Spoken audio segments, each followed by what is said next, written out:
राज्याचे उपमुख्यमंत्री आदरणीय अजितदादांचं आज दुःखद निधन झालं.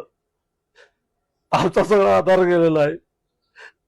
आमचं कुटुंबाचा प्रमुख गेला.